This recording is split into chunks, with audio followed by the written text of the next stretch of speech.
It's time to get things started on the most sensational, inspirational, celebrational, situational. This is what we call the Dynasty.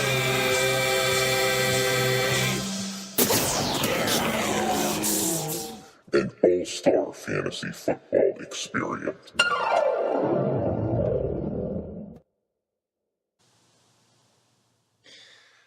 Welcome to the Dynasty podcast. Bit of a emergency show here. One that is definitely needed. And on the show here over the phone we have Coach Zach Palucha, coach of the Handy Quacks. Zach, hello. Hello. So I asked you to kind of join in here. I think that the league would prefer to hear someone else, here with me, go over all of these trades. At the time, at the time of this this recording, it's the night of the trade deadline eve, I guess you will, which is obviously Wednesday night. But you're probably listening to this after the trade deadline has come and gone, likely on Thursday. I'm guessing there are no more trades coming in, for the love of God. I hope that is the case. But yeah, we're gonna go ahead. We're gonna fire through them, Zach. I know that you are not one to hold back on your not at all. on your opinions. Neither am I, obviously. Don't let your 62 and 68 record get in the way of that. You got yourself a championship. I had a little Twitter battle a little bit between Bub and I recently, and you kind of chimed in, and I mentioned that you are more eligible to be able to have those opinions with your title from a while ago. So yeah, there's not a lot better than making fun of Neil for not winning any titles. And trust me, it's not just Dynasty. The three leagues that we share with me, him, Heaney, Briscoe, he's won none of them. So really, we make sure he knows he's trophyless. I did not know that. I mean, yeah, that is interesting. Okay, sorry. So let's do this. So 16 trades that we are going to go through here. It consists of 11 of the 12 teams. Every single team is involved in a trade except for No. Oh wow! Yeah, he did make one trade. Care to guess? Second guess? I would say new guy. Yeah, new guy as in Yoisoy, or newest guy? No. Yeah. Christ. Newest guy made 14 trades already in the last 3 seconds. Yeah.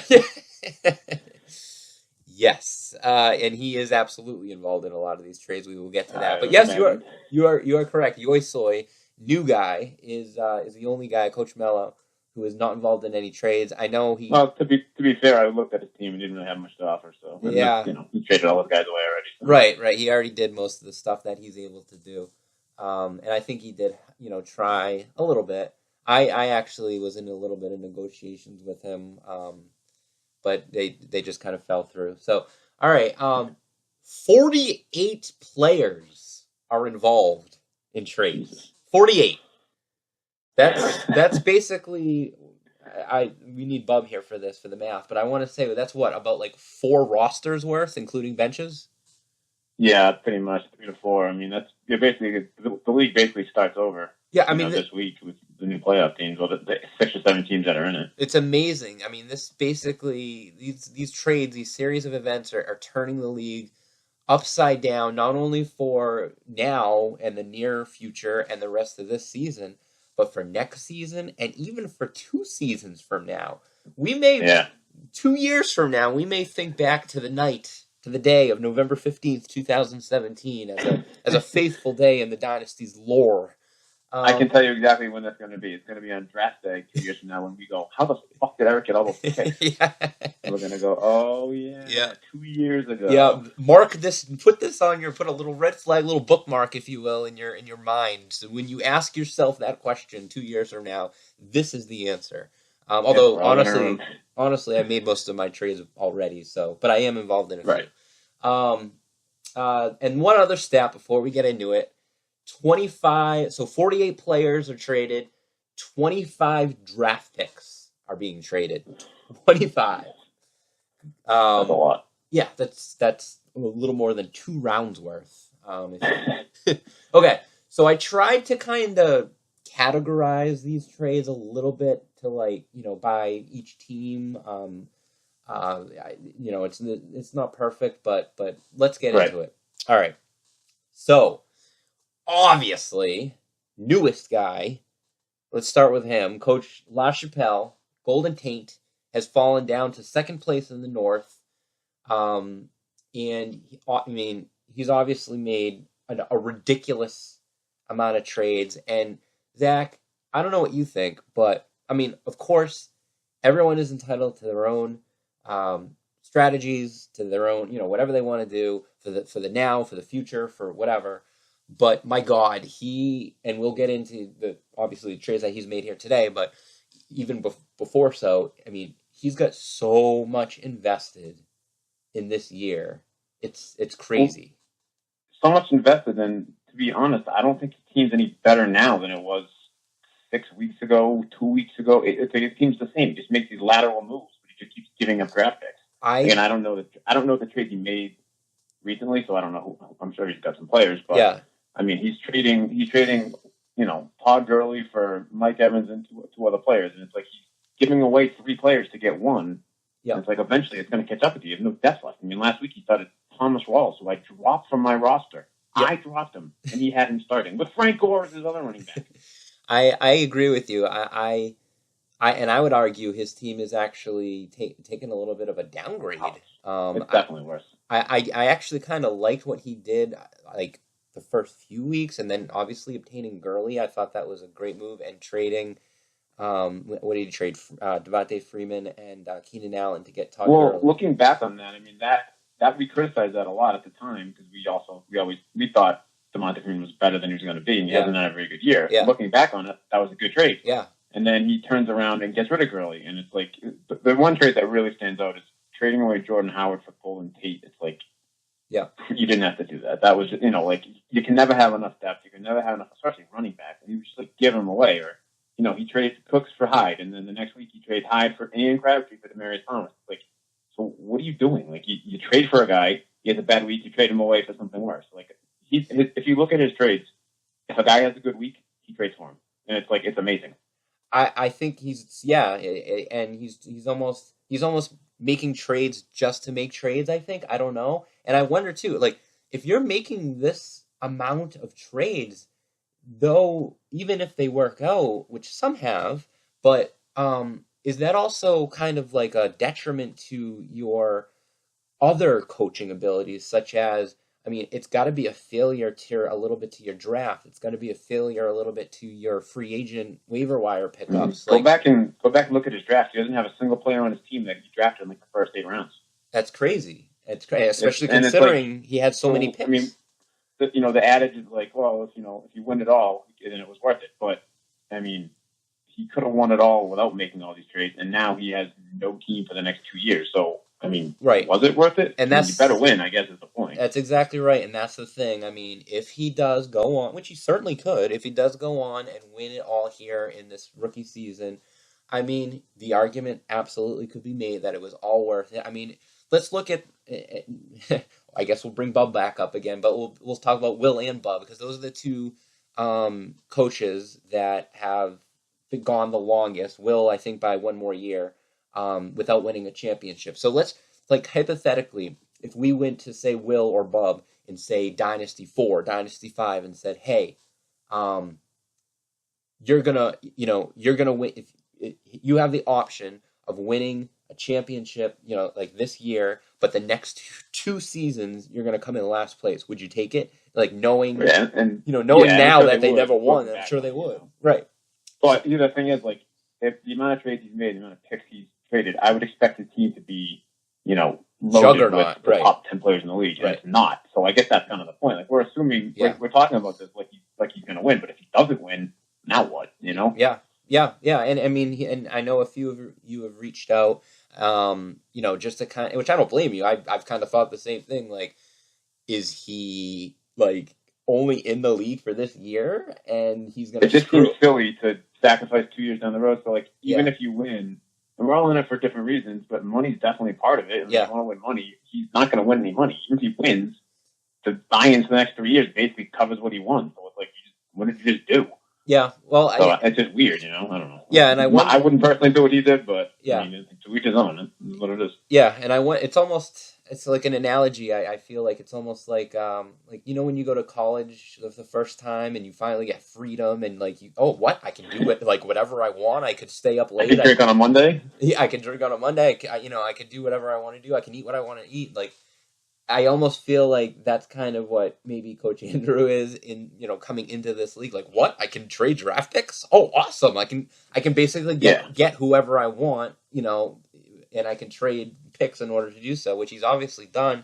It's almost like get a kid in a candy store and telling him he can just have whatever he wants. And it is, we're not trying to say that he's wrong, but again, he's just got so much invested. Some of the trades were unnecessary and kind of stupid, but whatever. I mean, some have worked out, some haven't. Yeah. The thing is, like, it's just for us, it was like a shock because we're not used to this. We're used to people doing a certain thing, trading certain value, valuing picks a certain way. He just came in and threw that out the window. We're all just kind of like, I don't know what to expect anymore. I don't know what this kid's doing. Like, we hear a trade gets announced and we're like, it can't be him. He doesn't have a second, third, fourth, fifth. And it's like, oh no, it's him in 2025 trading. It's like, okay, whatever. He came in hot. So yeah, he certainly did. All right, so let's get into it. So Golden Tate trades with Val Venus. So we will see a common kind of nugget here that there's clear-cut teams here that are buying and clear-cut teams that are selling. And I'd say there's maybe one team, which might actually be your team, Zach, but we'll get into that,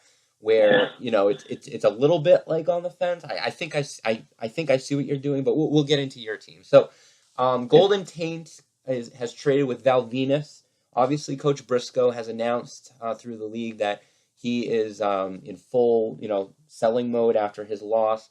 Not sure if I completely agree with doing so, but obviously I don't agree with it. I don't. Oh, all right. So I know you guys are all like, Jesus Christ, Zach and Eric, just get to the trades, and we will do that. Trust me. But another thing that might be worth mentioning before we get just all into all the trades. So you just mentioned that you don't agree with Val Venus selling and basically selling out. I also don't agree with Brutal Deluxe doing the same thing. Yeah, that's the one. And like, I think one or the other. Like, one of them should have stuck around and one should have traded. So if Briscoe decided to trade, Brandon should have stuck around. I mean, let's be honest, that division kind of sucks. And no offense to Phil's team, who's put up some points and has some decent players now, but his team's not exactly a wagon. I mean, he's beatable. Right. And if Brandon bought instead of sold, I mean, I think he could legitimately run the table and get into the playoffs. It's not that hard to do. So, and if I'll tell you what, right now, if both of them didn't sell, I wouldn't have bought. So, wow, yeah, it's kind of like a snowball effect. Snowball effect, yeah, absolutely. I mean, and of course now we have the 6 playoff teams. Things that that definitely changes things. I mean, you get in, anything could happen. Of course, having that number 1 or number 2 seed, to get the bye obviously helps. It reduces 1 week's worth of possible, like, who knows what could happen to you. But I mean, we all know by now. You get in, and then it's a brand new season, and absolutely. And obviously the fantasy gods can certainly impact 1 or 2 weeks a lot more than they could a full season or whatnot. Right. So that was interesting to see Venus and Brutal sell like that. And I guess I'm wondering, like, now we have basically like 6, possibly 7 if we include yours. Like competing teams, I mean, there's right? Basically, if you got to look at the 3 division winners, you say Phil, say Brian, whatever, that they're interchangeable, him and Andrew. Yeah. And then Bob. So you have Heaney, who looks like he's in good shape. Yeah. And then it's basically me, Ben, and that's it for the last playoff spot. So, I mean, I basically have to beat Ben, and Brandon could have easily, and we have to play each other. That's the thing. Like, me, Ben, Heaney, and Neil all play each other the last 4 weeks. So all Brandon had to do was beat up on Briscoe, Will, and try to beat Philly. Would have been in. So it was a little strange, but and now we also have, I would say, between the 6 teams that you just mentioned, and then you're the 7th team. I would say, no offense to your team, I think you probably agree, but the 6 other teams, maybe Lagers isn't included in that, so at least 5 teams are what I think you can pretty much consider almost like all-star teams. Lagers is close to that. You have a good competing team. I wouldn't know. I don't think I put in the category. Oh no, all-star team. I'm not. I have the worst of a group, and I didn't make these trades to try to win the league. I'm just trying to get into the playoffs, and I'll explain why later. Yeah, sure. And I guess I'm kind of. I know some folks. I know Chris and other people may have that was one of the arguments in regards to kicking the playoff teams up to the 6. To try to reduce some of that. I mean, I know you're in favor of the 6 playoff teams. I don't have to go on record again by saying I personally disagree, but the league agrees, so that's fine. But I think it would have been. I think this would have worked out the way we had planned it if Brandon didn't sell. Yeah. Because, like I said, then the only person selling is really Briscoe, and I mean, how much can he really sell? I mean, he's got 4 or 5 good players, so that's about it. I mean, no one else is really selling at that point. So, yeah. So would you? I think it would be a little different if Brandon didn't sell. But when you have 2 teams just fire selling everybody and giving them away for nothing because it's the last week. Right. That's what happens. So I guess that said, do you? I mean, I don't think you do, but you're not saying oh, this backfired and we shouldn't have done this. You're not saying that, right? Well, hello. Okay. Maybe he is saying that, listeners. Maybe I got exactly. Hey, this is Zach. Oh, shoot. Okay. All right. I don't know if he lost some sort of service or what's going on here. Let's try him one more time and see if we can get back with him. Oh, he's calling me. Yes, Zach? Sorry, I don't know if that was me or you, but that is quite okay. Can you hear me okay? Yeah, I'm good. All right, we are still live here and rolling.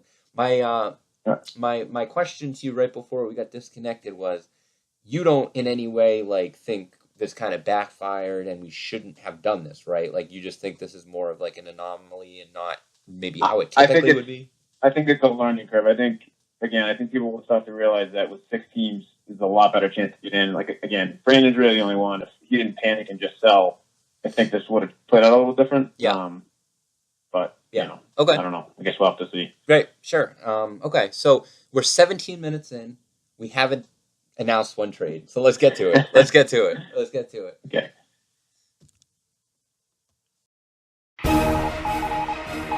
Stop everything. Seek shelter. Run for the hills. We have ourselves breaking news from the world of the Dynasty.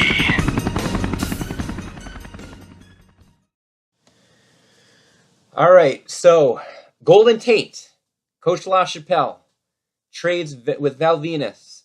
He obtains LaShawn McCoy, who I believe was his Val Venus's keeper, if I remember correctly. And actually, didn't you trade him to him over the offseason? Yeah, crazy. Okay. In return, Val Venus is receiving Thomas Rawls, the aforementioned Thomas Rawls. He is also receiving a 3rd round pick, which actually originally was your pick, Zach, and a 4th round pick. Now, this was as some of these trades were, not all of them, somewhat leaked on Twitter, and this was actually a little controversial because I kind of was in talking to Andrew about this trade after the fact, and he had mentioned how Briscoe told him that he got offered a 2nd and 7th round pick, which is why Andrew really wanted McCoy, and he went to the 3rd and 4th, which then Briscoe obviously accepted. I then kind of reached out to Briscoe through Twitter, kind of checking in to see if that was something that really happened or not. Of course, he didn't have to answer, nor, he certainly doesn't have to, and he actually hasn't to this point, but he did kind of imply that it kind of probably didn't. And I think we all probably think that there's no way someone offered a 2nd and 7th to Briscoe for McCoy, because 1, that is a little bit of I think too much for McCoy, and 2, he probably would have taken that over a 3rd and a 4th. And plus, I was sitting right next to Briscoe when he made the trade, so I know he didn't have a 2nd. Okay, confirmed. Okay, and plus, whoever maybe that other coach is that did the 2nd and 7th to this point hasn't, kind of reached out through Twitter or maybe through the show, listening to this, saying, "Hey, wait a minute, yes, I did offer a 2nd and 7th." So he would have taken the 2nd and 7th, but he didn't have that. Yeah. So, but you know what? Good for him for sure, it and calling it bluff, and he didn't call it bluff. That is part of the game, absolutely. Now it may be looked into by our ethics department, but it is we'll get right on that. It is certainly something that we all may have done in the past and could do, and it, you certainly can do it. So there you go. Second trade, Golden Tate receives, get ready for this one, Brandon Cooks, his keeper, the same guy he kept and then traded. Now he's trading for him again.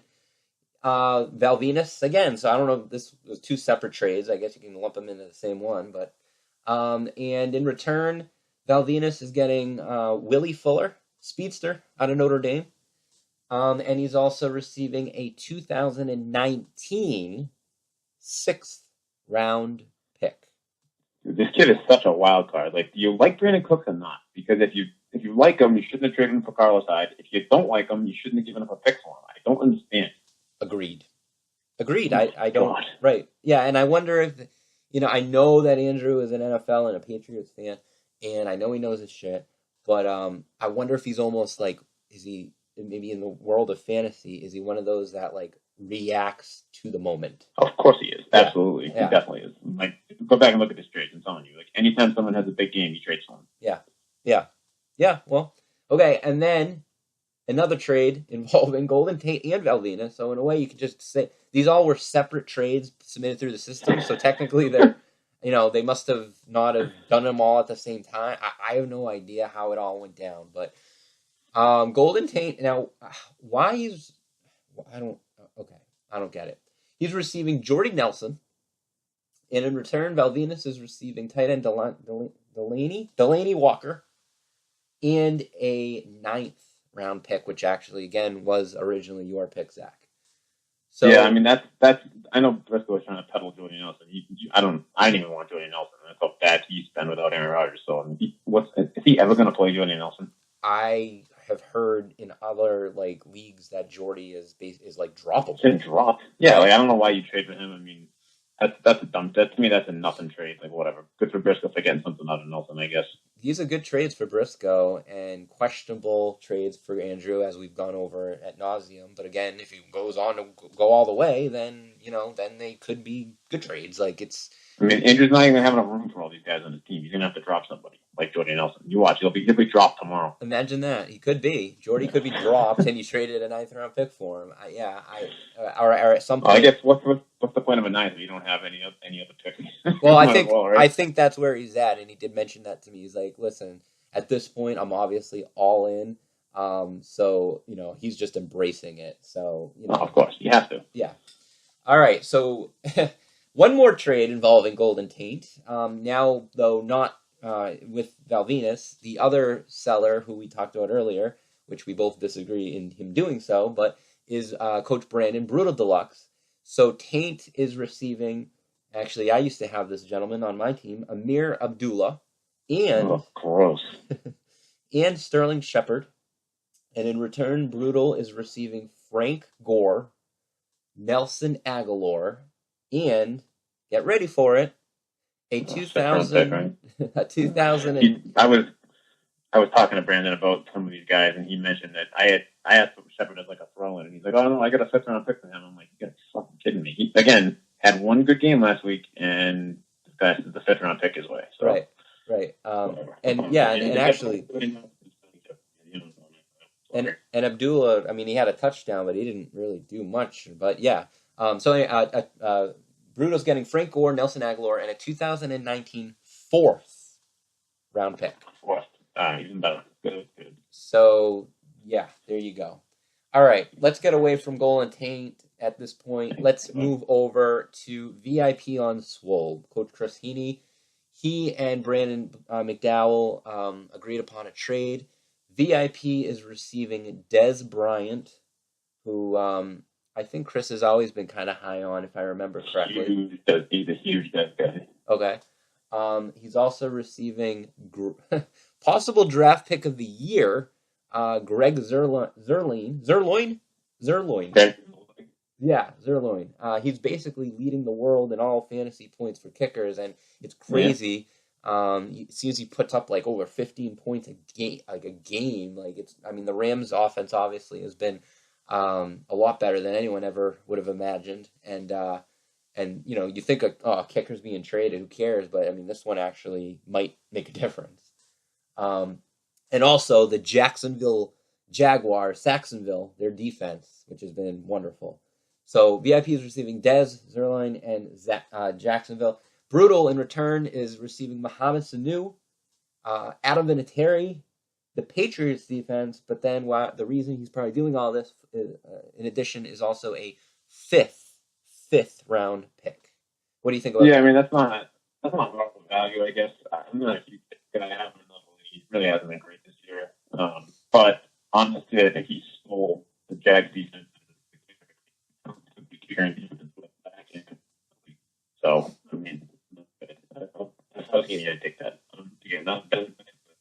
Yeah, yeah. You're just so you know, you're kind of coming in and out and breaking up a little bit. I don't know if the way you can move to. Let's see if I can get a better spot. Okay, but yeah, I think I got the gist of that. It's a decent trade, makes sense on both sides.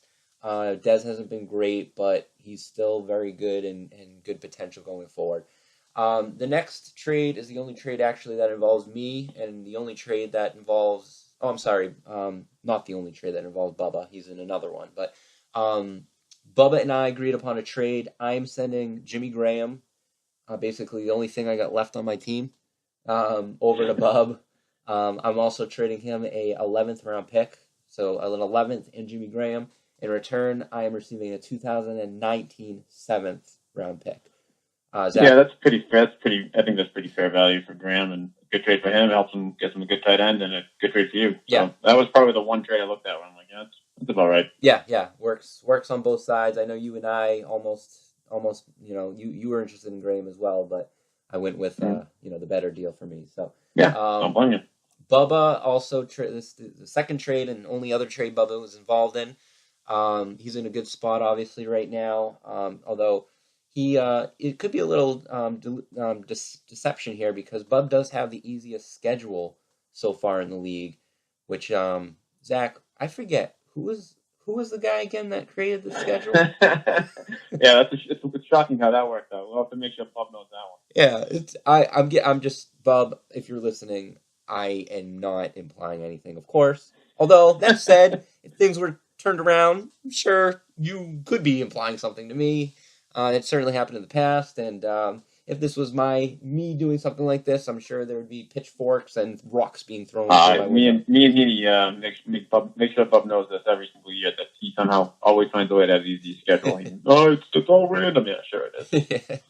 All right, so he made a trade with you, and he obtained who I think could be the other possible, as of right now, draft pick of the year and possibly even MVP of the NFL, Carson Wentz. Little fun fact. I don't know if you guys care about this, but do you remember that on the draft day when I went to? I hated the pick. Did you? Okay, because I was very high on him going into the season. Yeah, but I wasn't. Okay, well, around the 12th or 13th round, I had my last pick in the draft, and I was deliberating for a long time, and I ended up drafting Deontay Foreman, and then like a round later, I ended up trading him to Will, and then getting a pick, and then ended up drafting James Conner, Le'Veon's handcuff. Yeah. Well, you can believe me or not, but the truth is that it was between Deontay Foreman and Carson Wentz, and Yeah, I mean, he was kind of a high. They were saying he had a good preseason, and I was kind of just like, well, I don't have any other picks left, and I'll take a shot. Yeah. Well, I mean, with your situation with the draft, certainly made sense. In my situation, I already had Big Ben and Russell Wilson, who I was both high on. One worked out, right. one didn't. But that's why I didn't do a third quarterback, but I wish I did. But anyway, Carson Wentz and Mr. Juju Smith-Schuster. Fast sumbitch, the youngest guy in the NFL. I think he's like 19. It's crazy. I didn't want to trade him. Yeah, I don't blame you, but you got a good return. So in return, you're getting Marcus Mariota, Kenny Stills, and a 5th round pick.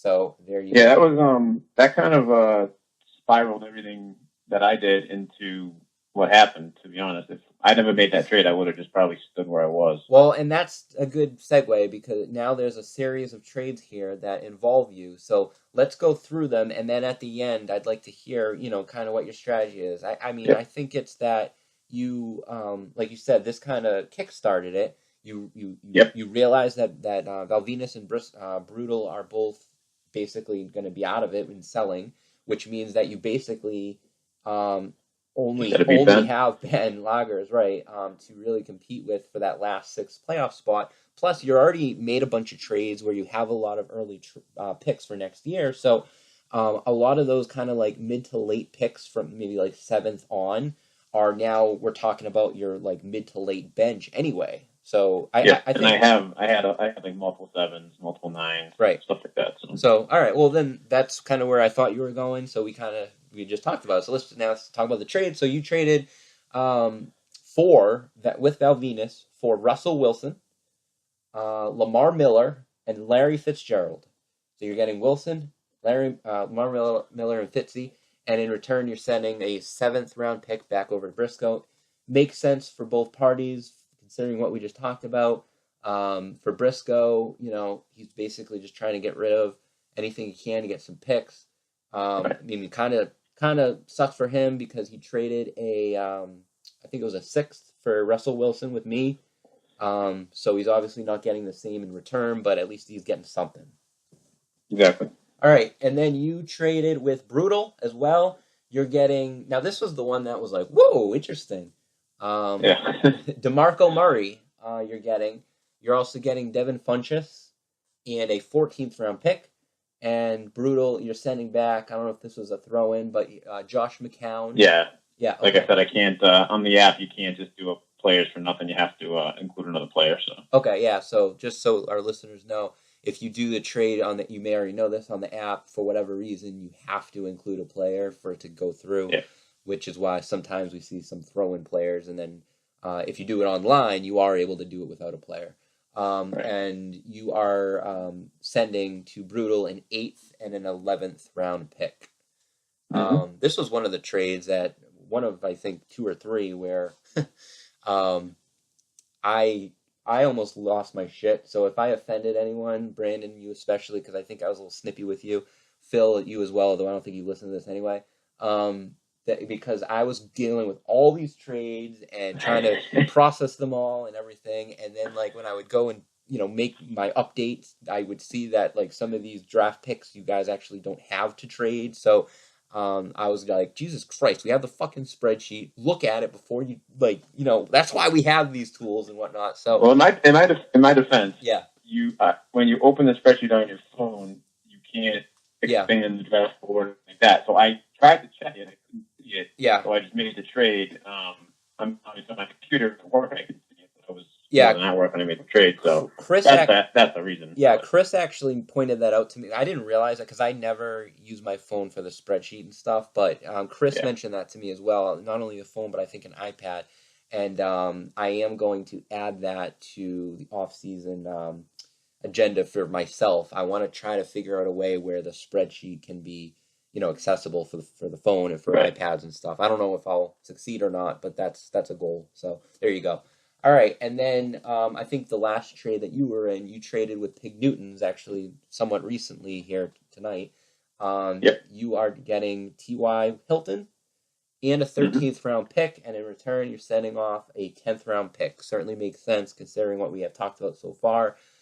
Phil, we haven't got to him yet, but he has also made other trades where he's obtained other receivers. So T.Y.'s, it's weird. He's been a disappointment this year, especially with Luck obviously being out, but at the same time, he's like, I think he's like the 5th or 6th best receiver in fantasy. Yeah, that was a little weird for me. He actually reached out to me for that trade, and I don't really understand why he's trading him. I mean, I know he's probably not going to start him because I've heard he's getting some other guys, but at the same time, put him on your bench, man. Like, who knows? Who knows who's going to play in week 17? Who knows who's going to get hurt? I mean, who knows if it's a bad matchup? Like, is a 10th round pick really worth not having him on your bench? I don't know, but hey. I agree with you, and Phil and I typically have a lot of the same, thoughts on a lot of the same, values and things like that. And this one, I'll go on right on record and say the same thing. I actually don't like this trade for Phil. I like it for you. It makes sense for you, obviously. He told me today that he would have given a 7th to T.Y. So. Oh, there you go. Breaking news right there as well. He told me, he's like, oh, how about a 9th? I said, well, I'm not going to give you a 9th. He's like, well, how about an 11th? So I was like, I don't have an 11th, but I'll do a 10, I guess. Christ. Yeah. If you're just going to give him away, I'll take him. Yeah. He's on a bye this week, but whatever. Yeah. All right. Well, we'll see how that works out. Soul Glow, the bastard, Coach Brian Tavaleri, who, by the way, Brian, if you're listening to this, I just want to know, like, I don't care if you are coming with me or meeting me to The Last Jedi. I just, like, I asked, I know you like Star Wars, and I thought it'd be a nice little bro date or whatever. We could go see the movie and maybe have lunch after and talk about it or whatever. If you don't want to see it, or if you're going with someone else, or I don't care. I'm going either way. Just let me know. So anyway, all right. Before you get into Brian, do you want me to just explain quickly why how that trade went down with me and Briscoe? Wait, which one was that? Was that the DeMar? Wait, which one was that one? The Russell Wilson trade, or why I even bought in the first place. I wasn't going to buy. Neil was texting me and asked if I would trade Wentz and Juju. Kind of said no at first, and he said, "Well, I need to know because I have a similar offer from another team." Okay. And then I said, "Well, what are you offering?" He said, "I'll give you a 5th." So I'm like, well, whatever. My team sucks. I'm not going to beat these guys anyway. So I said, fine. I took the deal. And then in my head, I'm like, well, let's see who the other team was. So I looked at Briscoe's team and saw Russell Wilson. And I'm like, well, I said to texted Briscoe, and I'm like, I heard you lost out on trading Russell and Fitzgerald. Most likely he's the only guy left on his team. And he said, yeah. I'm like, I'll give you a 9 for him. He said, and we worked it down to the point where I got the 3 of them for a 7th. And I'm like, well, we're already at this point. I might as well see if Brandon's got anything I can deal for an 8 or a 9. Yeah. So I bought them, and I'm like, well, whatever. He's like, I make it competitive. Yeah. Oh, that's interesting. That's a little behind the scenes, behind the Handy Quacks headquarters there. Good stuff. And I think we've all been. Go ahead. Sorry. We also have a tattoo bet as well. I mean, Neil and Heaney. Yeah. And I don't know if everybody knows that, but that's involved this league, and obviously, behind Neil and Heaney in this league, and in the other league, I have a very narrow lead over Neil, so I'm in very grave danger of getting a tattoo on my ass. Gotcha. So if I can give up a couple late round picks to try to sneak into the playoffs, I'll take a shot. Yeah, or at least not come, because the bet, right, is that if one of you guys come in not last, but if you come behind the other two in all 3 leagues, right? If you make the playoffs in either league, you're safe. So okay. I came in behind them both in both leagues, but we all made the playoffs. Yeah, you're safe. So basically, if you make the playoffs, you can't get a tattoo. So gotcha. That's really the reason I'm trying to get into the playoffs. I am under no disillusions that I'm going to win the Dynasty Bowl. I'm going to get killed by these guys, but I play all 3 of those guys. Ben, Heaney, Bub. Figured I'd give it a shot. Yeah. It's worth a couple late round picks. So gotcha. Whatever. Gotcha. Yeah, that's good stuff. Good inside scoopage there. I like it. All right, so back to Soul Glow. He is trading for with Pig Newtons, and this is I'm putting this right up there with the trade that we just talked about with Ty and Uzak, and if not even more actually. He is trading Devontae Adams to Brian. And in return, Phil is getting Eric Ebron, which I'm guessing is probably more of a throw-in, but and a 10th and a 15th round pick. I don't get it. I wouldn't even want Devontae Adams. I have him in another league where my team sucks, and I don't even play him. I know he had a good week last week, but those are lucky catches if you watch the game. I agree with that, but I mean, and I get, Ty has been a little bit better than Devontae, but Devontae's still been decent. And I guess I'm thinking more, if I were Phil, I would have at least kept one of them as security. Yeah, I mean, insurance. Yeah, exactly. Yeah. Phil should know more than anybody. You need depth. Yeah, well, but we'll see. We'll see. So there you go. Now, Boston Lagers. That bastard, Coach Ben Green. I like you, Ben. As a person and as a Riverdalian, I like you. But this particular season, more so recently. I know you and I had a little Twitter thing going on earlier as well. I just don't agree with what you're doing, and that doesn't make you wrong and me right. Of course, I just personally am befuddled a little bit with what you're doing. It started when when you and I were negotiating over Russell Wilson, and then you didn't want to do it, and then you ended up trading. Who did you trade? Michael Thomas. Yeah, for a 3rd round pick. And you said you weren't selling, and then you said that wasn't a selling maneuver, but I feel as if it kind of was. And then it was a selling maneuver. Let's be honest. Yeah. Own it, Ben. Own it. And now you're obviously. I think Ben woke up and realized, wow, everybody else is selling, and there's no one in my way to make the playoffs. I guess I better go get a good team. Right. Yeah. It's like, oh shit. Well, I'm right there, and that's kind of what I thought maybe some other teams should do as well. But exactly. So he is, and these trades, what I'm about to say, what they are, also befuddle me. But he's receiving Drew Brees and Doug Baldwin. Now remember, he has Matt Ryan, but Matty Ice has obviously been kind of shitty this year. Down year. Yeah. And he's sending a 4th round pick in return to Brutal Deluxe. So that's okay, but now let's look at the next trade. He's trading with Val Venus, and he's trading for Cam Newton as well. So he's getting Cam Newton and Greg Olsen, who I think is returning this week, so that makes sense. Although he has Gronk, but you figure Olsen could be security for Gronk and or a flex. And in return, Val Venus is receiving Josh Doxson and a 2019 6th round pick. Now, I mean, it's his goal to get every quarterback in the NFC South, because I'm sure Jameis is on the free agent list. You can go pick him up too. Right, between Ryan Brees and Newton, and Ben even, I think, mentioned he's playing like NFC South quarterback Russian roulette. But I mean, at this point, just drop Matt Ryan, because you're not going to play him over those two. I mean, right? I would think so. But the thing,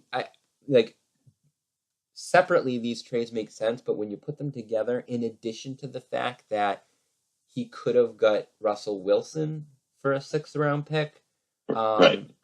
Who is been better than both these guys, is a little, and of course I'm a little involved, so maybe I'm a little slanted towards it, but I don't know. That's just what my thoughts are. But I'm happy to hear these trades, because Ben's the one guy I'm competing against really to make the playoffs, and I expected him to buy more than just that. So if that's all he bought, bought one more. I feel pretty good about it. One more, but I don't think you're going to be too scared. Too worried? I don't think so. What do you think of Doug Martin?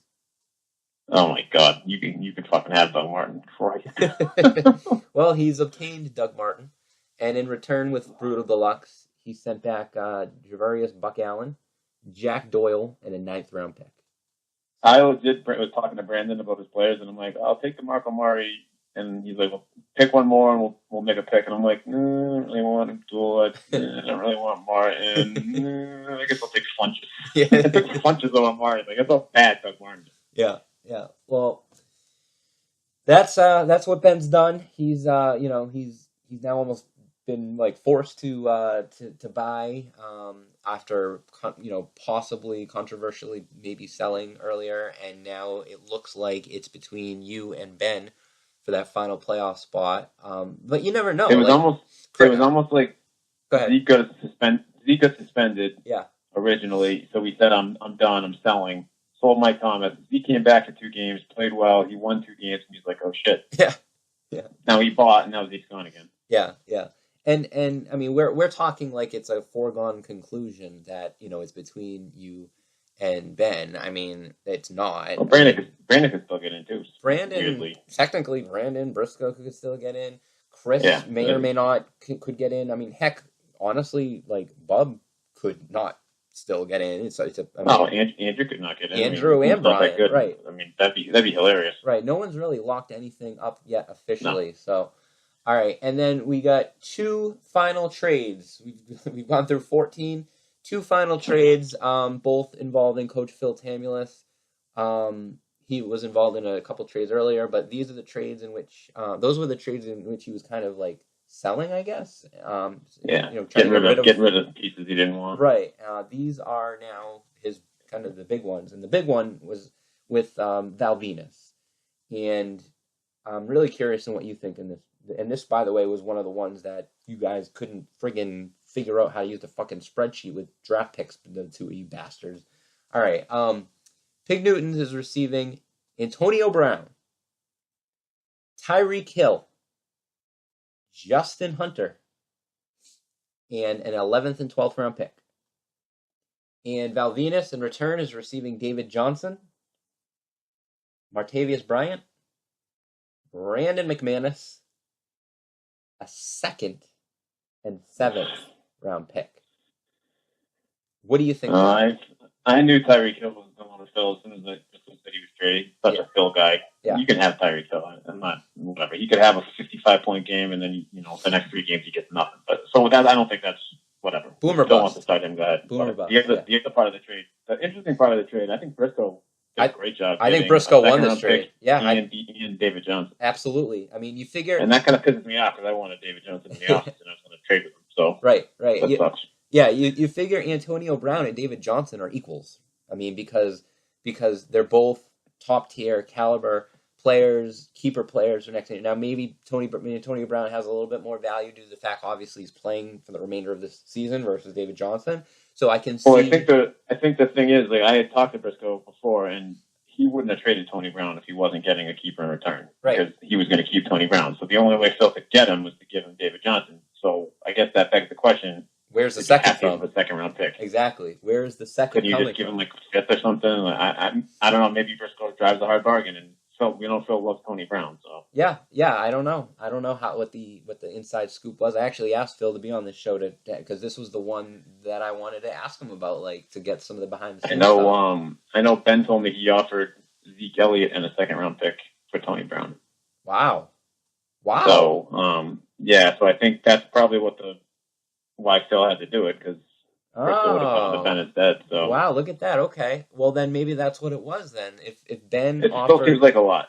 I wouldn't have done it if I was Phil, but right. Briscoe. But you know what? Again, that's one of those trades where if it works out, right, and it was worth it. But so that's interesting then. So that means that Briscoe had the option of obtaining David Johnson or Zeke Elliott and receiving a 2nd round pick both in return. So he must obviously feel better about David Johnson than Ezekiel Elliott, which actually I don't know if I agree with that, but they're both I don't know if I agree with that either, but I also Zeke's suspension wasn't finalized yet, so there was still the chance that he was suspended into next year. Plus I don't know if I don't know what the draft picks were with Ben. Like, I don't know if he offered a 2nd or if he offered a 3rd. Yeah. I know that was on the table. I don't know if it was exactly a 2nd, but it was definitely Zeke and a pick on the table. So. Gotcha. So that's what may have kind of driven this trade to occur with the way it did. So good information. Last trade, Pig Newtons and Rockdalian Senators. Welcome to this smells like Dion Lewis and James White or something. No, actually, Phil is receiving Marquise Lee. So I guess he's higher on Lee than T.Y. and Devontae Adams, or maybe with the picks involved. I don't know, but he's receiving Marquise Lee, and in return, Senators is getting Austin Hooper and a 9th round pick. So makes sense on both ends, I think. But kind of going back to those other receivers that Phil traded, that was the part that was a little perplexing to me, but that seems like a lateral move too. Like, I mean, I think T.Y. is better than Devontae Adams. You could argue either one, whatever. But I mean, they're all kind of in the same group, aren't they? Those two receivers. I think so. But again, if Phil values him better, if Phil values Marquise Lee over him, then whatever. Yeah, that's fine. He's now good. He's Hill too, so fine. I don't know why he couldn't have kept Hilton too. Maybe he has no room on his bench, but. I mean, I guess he couldn't keep Adams and Hilton, but I probably would have only traded one of them. Yeah, that's what I was thinking too. So that completes the mother of all trade deadlines right here.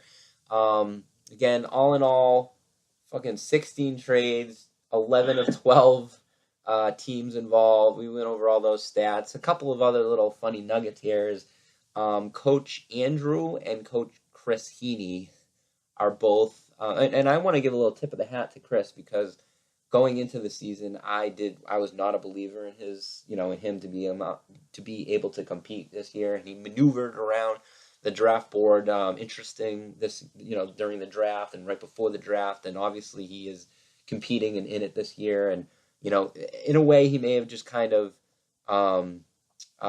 diverted and prolonged the inevitable, where next year now will be the draft where he doesn't have a lot. But anyway, what I was going to say was that between Andrew and Chris, they both, between the two, as of right now, which I don't think that will really change much, or at least until the season's over, because we're now in the midst of a trade restriction. They both will have 17 picks in the 16th round. Oh my God! Because of obviously Andrew not having a pick until I want to say around like 10. Chris only has a 1 or 2 in that range, so.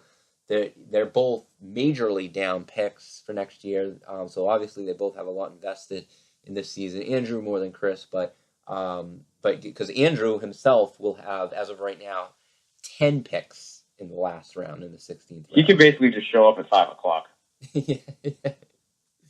Yeah, he could. And oh my God! And actually, so next draft, this upcoming draft next season. As I said, he has no pick until round 10 as of right now. And then in the following draft, in 2019, in the Dynasty 16, he has as of right now, he has no pick until round 7. I hope that he didn't, see me go, 5-3 with no picks and think that, oh, geez, that's pretty easy. Anybody can do it. It's not a big deal. You can pick up guys late in the round. Dude, I drafted in the 15th round. There's nothing there. I drafted, David and Njoku and... Yeah. Who knows who else? You're just picking guys off your list because you don't even have anybody left. Yeah, I do think, actually, that may have factored in a little bit, because he did mention to me, I'm going to be like Candy Quacks, where, I'm all in, and I'm just not going to have any picks because I want to win it all this year. So, I don't know if it factored in that you obviously you've done a little bit better this year than... I got lucky. I got ass lucky, and we all know it. Yeah, well, I'm glad you kind of admit to that, because, there is certainly an element of luck to it. Although I will say... that if you were high on Carson Wentz and drafted him with a purpose, then I'd be like, well, that was skill right there. But you admitted that you did not like the pick. It was more like I hated him last year. And again, I heard good things about him in the preseason. So he was I knew I wasn't going to get one of the top guys. So I'm like, well, he's a guy that I was like, well, he had more upside than anybody else. So that's why I drafted him. He wasn't the safest pick at that point, but he had the most upside. So I didn't think he'd be this good, but I didn't think he'd be good. I hear you. Well, there you have it, fellas. Hope you enjoyed the show. We went just nuts here the Dynasty on trade deadline is snowballing into some crazy fucking monster. Craziness going on. So good luck to all you contenders out there. I don't know. We'll probably have another show come playoff time. I don't know the details of that yet. I hope you all enjoyed your Riverdale Gazette. And over and out. See ya. All right. We interrupt this broadcast to remind you that you can get all of the latest Dynasty updates by following the Riverdale Gazette on Twitter. The Riverdale Gazette Twitter page. Don't be left behind. Thank you for listening to the Dynasty Podcast. To hear more podcasts in your ear holes, subscribe to the show on YouTube. Or don't. The choice is yours.